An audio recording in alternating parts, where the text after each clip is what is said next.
नमस्कार, मी निखिल राऊत, भ्रष्टाचार विरोधी जन आक्रोश महाराष्ट्र राज्य पालघर जिल्हा अध्यक्ष।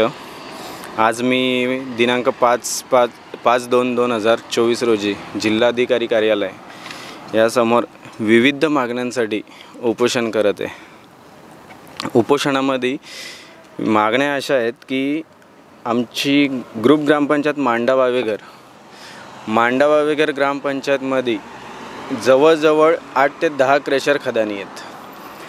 त्या क्रेशर खदानीसाठी तात्पुरता बिनशेती जो परवाना लागतो तो परवाना तहसीलदार यांनी चुकीच्या पद्धतीने दिलेला आहे की जी ग्रामसभा आमच्या ग्रामपंचायतमध्ये झालेलीच नाही आहे त्या ग्रामसभेची प्रोसिडिंग सादर करून त्यानंतर वन विभागाचा दाखला नसताना आज तागायत त्यांना तहसीलदारांनी जे काही तात्पुरता बिनशेती दिलेले आहेत, रॉयल्टीसुद्धा दिलेली आहे। यामध्ये असं आढळून येते की शासनाचा लाखो करोडोचा महसूल हा बुडवला जातो आहे। यासाठी मी गेल्या 2 वर्षापासून पाठपुरावा करीत आहे, परंतु शासन याकडे कुठल्याही प्रकारचं लक्ष न देता क्रेशर व खदान मालकांना पाठीशी घालून शासनाचा लाखो महसूल हा बुडवत आहे। जोपर्यंत सदर कंपनी मालक तसेच शासकीय कर्मचारी यांच्यावर कुठल्याही प्रकारची कारवाई होत नाही